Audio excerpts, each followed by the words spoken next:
હરે રામ હરે કૃષ્ણ હરે રામ રામ રામ હરે હરે કૃષ્ણ કૃષ્ણ હરે હરે. જય શ્રી કૃષ્ણ મિત્રો. શ્રીમદ ભગવદ્ ગીતા પઠનની શ્રેણીમાં આજે સાંભળીશું અધ્યાય 14મો, ત્રિગુણ વિભાગ યોગ. શ્રી ગણેશાય નમઃ. 14મા અધ્યાયનો સારાંશ. પ્રકૃતિથી ઉત્પન્ન થવાવાળા સત્વ, રજસ અને તમસ આ 3 ગુણો અવિનાશી દેહી એટલે કે જીવાત્માને દેહમાં બાંધે છે.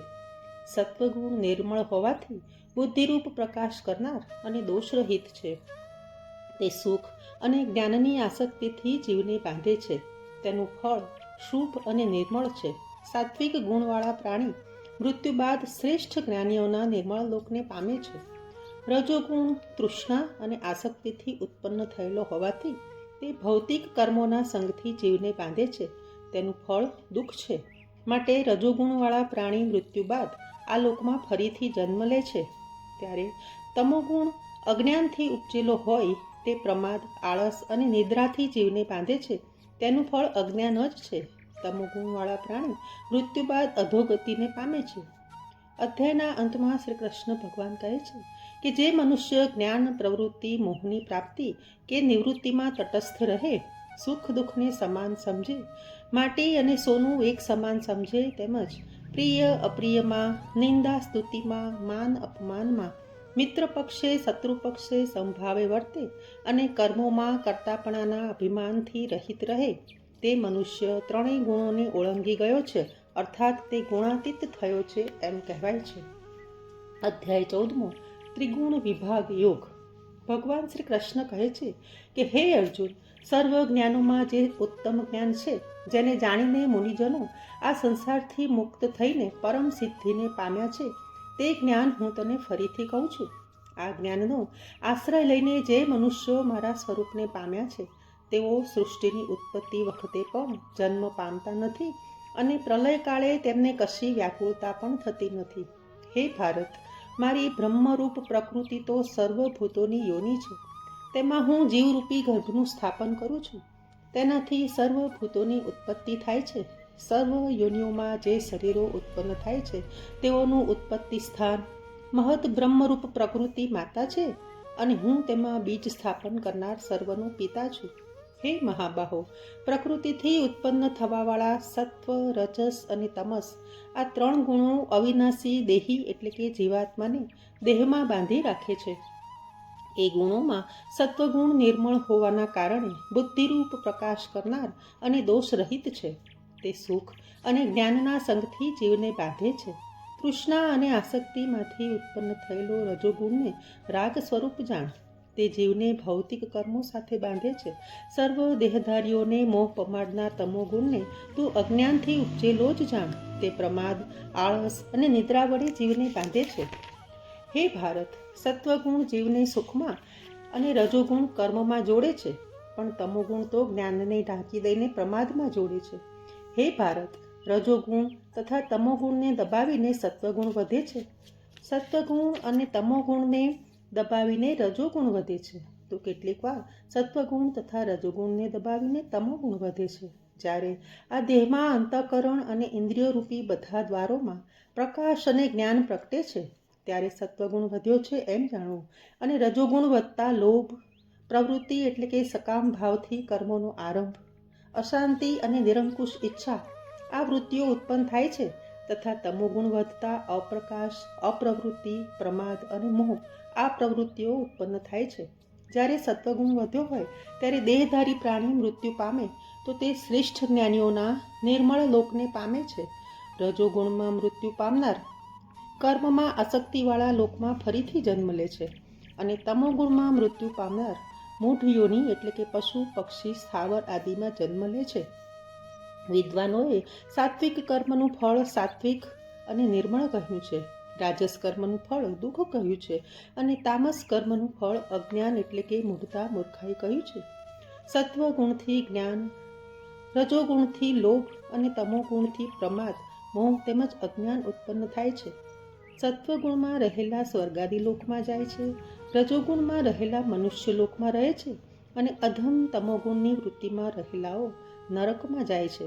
જ્યારે જ્ઞાની એટલે કે વિચાર કુશળ મનુષ્ય જુએ છે કે ત્રણેય ગુણો સિવાય બીજું કોઈ કરતા નથી અને પોતાને એ ત્રણેય ગુણોથી પર રહેલો જાણે છે, ત્યારે તે આ શરીરની ઉત્પત્તિના કારણરૂપ આ ત્રણેય ગુણોને તરી જઈને જન્મ, મૃત્યુ, વૃદ્ધાવસ્થા અને તેમના દુઃખોથી મુક્ત થઈ અમરતાનો અનુભવ કરે છે, મારા પરમ સ્વરૂપને પામે છે.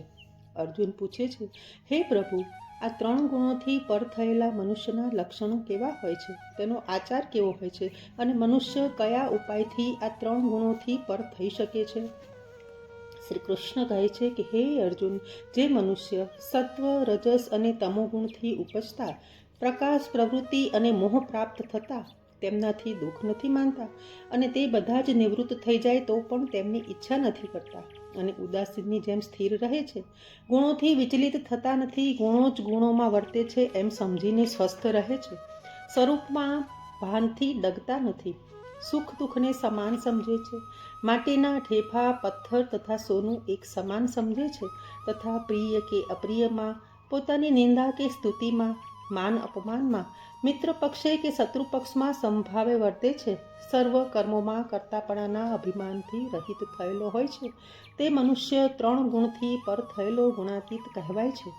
વળી જે મનુષ્ય અસ્ખલિત ભક્તિયોગ દ્વારા એટલે કે મારા સિવાય બીજા કોઈનો સહારો લીધા વિના મને સેવે છે, તે આ ત્રણ ગુણોથી પર થઈ બ્રહ્મભાવ પામવા યોગ્ય બને છે.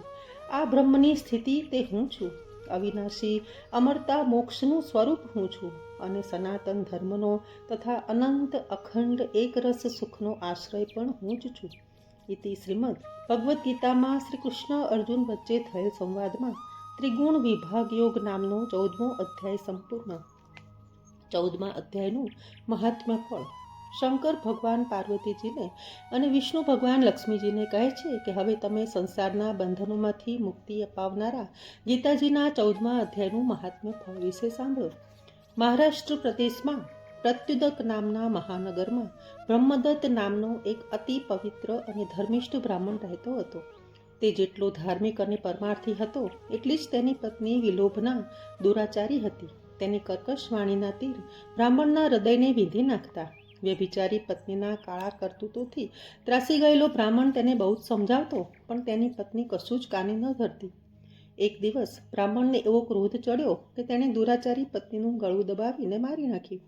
દુરાચારી બ્રાહ્મણી પોતાના પાપ કૃત્યોના કારણે નરકયાતના ભોગવ્યા બાદ એક રાજાના મહેલમાં કૂતરી રૂપે જન્મી. રાજાએ કૂતરીને પોતાની સાથે શિકારે લઈ જતો. બીજી બાજુ બ્રાહ્મણ પણ પોતે કરેલા સ્ત્રી હત્યાના પાપને યાદ કરીને રીબાવા લાગ્યો. મરણ પછી તે સસલાનો અવતાર પામ્યો અને વનમાં રહેવા લાગ્યો. એક દિવસ રાજા શિકાર કરવા નીકળ્યો. સાથે પેલી કૂતરીને પણ લઈ ગયો. જંગલમાં સસલાનું ઝુંડ જોતા રાજાએ કૂતરીને છૂટી મૂકી દીધી. કૂતરી સસલાના ઝુંડ પાસે આવી એક સસલાના રૂપમાં રહેલા પોતાના પૂર્વજન્મના પતિને જોયું. તત્કાળ તેણે બદલો લેવાનો નિશ્ચય કર્યો. તેણે બીજા સસલાઓ સામે નજર પણ કર્યા વગર તે સસલાની પાછળ દોડી. સસલો જીવ બચાવવા દોડ્યો, પરંતુ જનુને ભરાયેલી કૂતરીએ તેનું ગળું પકડી લીધું. સસલો પણ પોતાના પૂર્વજન્મની પત્નીને ઓળખી ગયો એટલે મહાપ્રયાસે ગળું છોડાવીને જીવ બચાવવા ભાગવા લાગ્યો. ભાગતો ભાગતો સસલો વત્સ મુનિના આશ્રમે પહોંચી ગયો અને વધુ પડતા ગભરાટથી ત્યાં જ મૃત્યુ પામ્યો. કૂતરી પણ આશ્રમે આવી પહોંચી. સસલાને મરેલો જોઈ તે પાછી ફરવા જતી હતી. ત્યાં જ એક વૃક્ષની મોટી ડાળી ખરીને તેની ઉપર પડી. તે તરફડતી તરફડતી સસલાની બાજુમાં જ જઈને મૃત્યુ પામી. કૂતરીની પાછળ રાજા પણ ત્યાં આવી પહોંચ્યો. એ વખતે આશ્રમમાંથી એક તપસ્વી બહાર આવ્યા અને એક પથ્થર પર પોતાના ચરણ ધોવા લાગ્યા. આ જળનો રેલો મૃત્યુ પામેલ સસરો અને કૂતરીને સ્પર્શતા જ બંનેનો ઉદ્ધાર થઈ ગયો. આ જોઈ વિસ્મિત થયેલા રાજાએ મુનિને પ્રણામ કરીને પૂછ્યું કે નીચ યોનિમાં જન્મેલા આ બંને પ્રાણીઓ જ્ઞાનહીન હોવા છતાં સ્વર્ગમાં ગયા એનું કારણ શું છે? તો મુનિ બોલ્યા કે હું ગીતાજીના 14મા અધ્યાયનો નિત્ય પાઠ કરું છું. તેના પુણ્ય પ્રતાપે મારા ચરણ ધોયેલા જળનો સ્પર્શ થતાં આ બંને અધમ જીવો મુક્તિ પામ્યા છે. આ સાંભળી રાજા ઘણો પ્રસન્ન થયો અને નિત્ય ગીતાજીના 14મા અધ્યાયનો પાઠ કરવા લાગ્યો. આ પાઠના પુણ્ય બળે રાજા પણ કાળે મૃત્યુ પામ્યા બાદ વૈકુંઠ લોકને પામ્યો. કૃષ્ણ કનૈયા લાલ કી જય.